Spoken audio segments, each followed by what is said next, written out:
안녕하세요. 일신사입니다. 저희 채널에는 신박한 사연들이 많이 있으니 많은 분들의 구독 부탁드립니다. 이번 사연은 거지근성 시댁 식구들 보는 앞에서 남편 얼굴에 통장을 던지고 이혼 선언을 했다는 분의 사연인데요. 함께 보시겠습니다. 안녕하세요. 남편과 주말 부부였어요. 2주에 한 번 남편이 오는 주말 부부. 신혼이라서 2주에 한 번이 저한테는 소중한 시간이었습니다. 그때마다 어디 놀러도 못 가게 시아버지께서 부르셨어요. 시댁에 가면 자고 가라고 하시고 뭔가를 사주길 바라셨습니다. 그래서 시댁에 갈 때마다 마음도 무겁고 양손도 무거웠네요. 친구들 얘기를 들어보면 시댁에 가서 용돈을 받아온다고도 하고 선물 세트도 얻어온다고도 하던데 저는 뭔가 얻어온 적이 없습니다. 시댁 갈 때마다 낑낑매면서 들고 갈 만큼 장을 받아들이고 옷, 신발 등을 사다 바쳤습니다. 자발적으로 한 것도 아니고 반강제였죠. 저는 교통사고 후유증 때문에 일을 그만두고 현재는 남편 외벌이로 살았어요.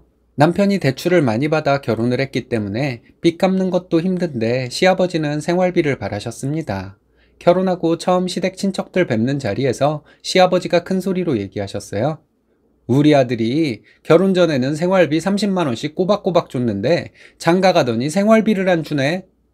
이렇게 시댁 어른들에게 고자질하는 것처럼 말씀하셔서 정말 당황스러웠습니다.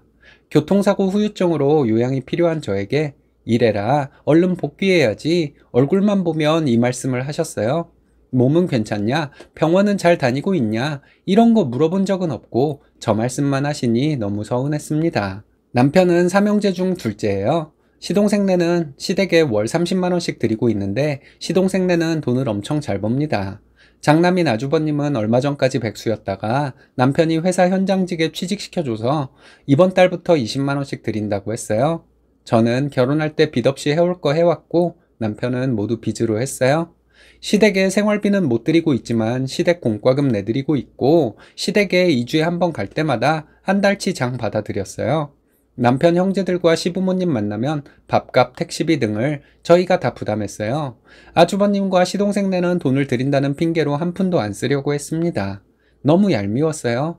배보다 배꼽이 훨씬 컸네요. 시동생네는 시댁에 오면 과일, 과자, 음식들을 싹 가져갔습니다. 그 중에 저희가 사다 드린 것들도 많아요. 저희는 돈은 돈대로 드리면서 시부모님의 눈총은 눈총대로 받고 살았어요. 생활비 따로 안 드린다는 이유로요. 이런 것들도 답답한데 남편에게 온 시댁 식구들이 빌붙으려 하는 것이 더 힘들었습니다. 시동생은 잘 사니까 저희에게 빌붙지는 않아요. 시동생은 냉정해서 아주버님이나 백수 사촌 형제들이 도와달라거나 일자리를 부탁하거나 해도 딱 잘라 거절합니다. 아주버님을 포함해 백수 사촌 형제들까지 남편이 취직을 시켜주었습니다. 지금은 남편 숙소에 아주버님과 사촌형이 함께 살고 있어요. 주말 부부 그만하고 싶고 남편과 같이 살고 싶은데 남편 숙소에 그 사람들이 살고 있어서 불가능했습니다. 제가 남편에게 우리 신혼인데 같이 살아야 하지 않겠냐고 했더니 숙소 옆에 방을 구해서 아주버님과 사촌형을 내보낼 거라고 하더군요. 그래서 좀 다른 현장으로 보낼 순 없냐고 했더니 자기가 돌봐줘야 해서 안 된다고 하는데 너무 황당했네요. 시댁 백수 친척 형제들이 남편에게 들러붙으려 하고 남편은 취직을 시켜주고 그것도 모자라 회사 숙소에 얹혀 살면서 남편 카드로 밥 먹고 남편 덕을 보려고만 하니 너무 짜증이 났습니다. 이게 정상인가요? 이런 상황에 2주에 한 번 오는 남편과 시댁에 와서 자고 가라고 난리치는 시부모님. 그렇다고 남편이 시댁과 처가에 공평한 사람도 아니에요. 친정아버지 생신 때 쓰려고 매달 얼마씩 따로 돈을 빼놓는 것도 기분 나빠했습니다. 정말 왜 결혼했는지 모르겠고 이혼을 결심하게 되더라고요. 정말 힘들었어요. 일단 남편이 집에 오면 귀신같이 알고 시아버지 전화가 옵니다. 시댁에 오라는 거죠. 저희가 간다고 할 때까지 계속 전화가 옵니다. 어떤 때는 남편이 도착하는 금요일 저녁부터 새벽까지 전화가 와요. 토요일 밤까지 전화를 해서 시댁에 언제 간다고 말을 해야 전화가 안 왔어요. 남편이 오면 아주버님에게도 전화가 계속 왔어요. 하루에 10통 이상 전화가 왔는데 시댁에 가서 시부모님 챙기라는 전화였습니다. 한 번은 독감 예방주사를 맞았다고 했더니 아주버님은 저 혼자만 맞냐고 시부모님은 안 챙겨주냐고 어찌나 원망을 하는지 너무 어이없었네요. 왜 저희 부부에게 그런 것들을 독촉하고 바라는지 모르겠더라고요. 시동생 부부에게는 그런 독촉 없거든요. 막내는 성격이 까칠해서 아주버님이 얼마나 철딱서니가 없는 사람이냐 하면 마트에 갔다가 우리에게 그 마트로 오라고 합니다. 가보면 저희에게 자기 장본 것을 계산시켰어요. 아주 상습적으로 그랬어요. 때로는 밀린 휴대폰비, 소개팅 비용, 용돈까지 남편이 챙겨주었습니다. 제가 남편에게 따져봤어요. 왜 우리가 아주버님 용돈까지 챙겨줘야 하는 것이냐고요? 남편은 그럼 네가 형 취직 좀 시켜줘라 이러더군요.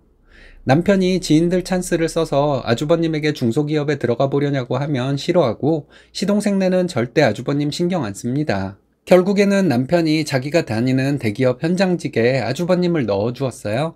백수 사촌들이 미친 듯이 몰려들더군요. 결혼 전에는 남편이 자기 부모 형제 모두 살만하다. 시댁 안 도와줘도 연금으로 충분한 분들이다. 모아놓은 돈도 있다. 이렇게 말했습니다. 사기 결혼이네요. 결혼 후에 제가 돈 관리를 하고 있고 남편 신용카드도 가지고 있지만 남편이 비상용이라 하면서 가지고 있는 카드로 시댁을 위해 쓰네요. 시댁 공과금, 시댁 식솔들 휴대전화비 등등. 얼마 전에 또 주말에 시댁에 불려갔어요. 그날은 아주버님도 왔고 시동생네도 시댁에 와 있었어요. 볼 때마다 얘기하는 거, 아기 소식은 아직 없냐? 시아버지께서 이러시더라고요. 저도 모르게 이 말이 나왔어요. 2주에 한 번 보는데 그때마다 여기 와야 해서 남편과 보내는 시간이 없네요. 했거든요. 저에게 버릇없이 말한다고 소리를 지르시더군요. 그리고 생활비도 안 주면서 그딴 소리를 한다고 하는데 정말 화가 났습니다. 우리가 여기 사오는 것만 해도 아주버님이나 시동생이 드리는 돈보다 훨씬 더 큰 돈이 든다고 말했어요. 그리고 외식을 하면 우리가 돈을 다 내는데 이 많은 인원이 가서 고기를 먹으면 얼마나 나올 것 같냐고 했죠. 근데 생활비를 말씀하실 수가 있는 거냐고 했습니다. 내가 일을 안 하는 것도 몸이 안 좋아서인데 나한테 몸은 괜찮냐고 물어본 사람 여기 한 명이라도 있냐고 소리를 질렀어요. 그리고 아버님은 매번 나에게 일 복귀하라고 독촉만 하시는데 인간으로서 어떻게 그럴 수가 있냐고 했습니다. 남편은 빚으로 결혼을 했으니 사기 결혼이고 맨몸으로 장가온 것이나 마찬가지인데 내가 왜 당신네들한테 돈을 드려야 하는지도 모르겠다고 했습니다. 말 나온 김에 말하겠다고 나 애 없을 때 이혼하겠다고 했습니다.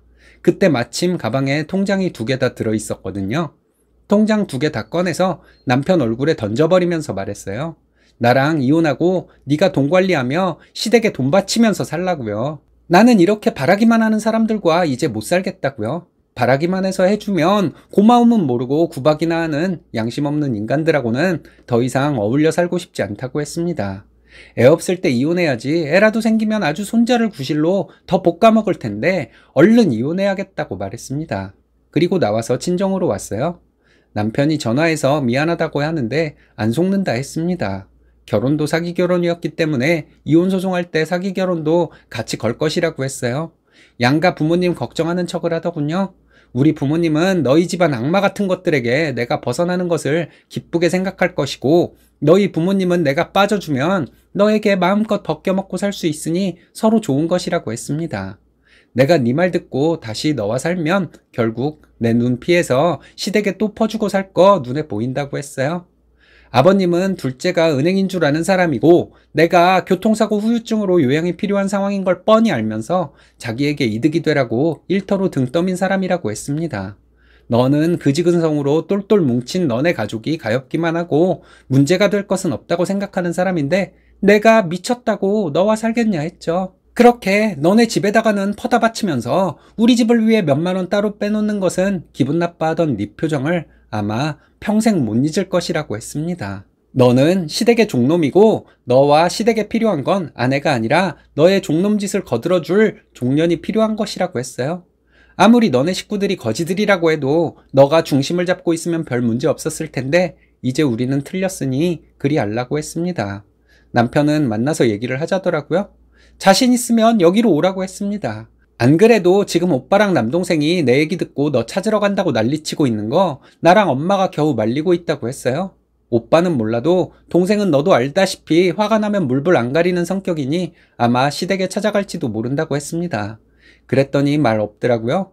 이혼이 쉽지는 않은 거 알면서도 이혼 말고는 답이 없는 것 같아요.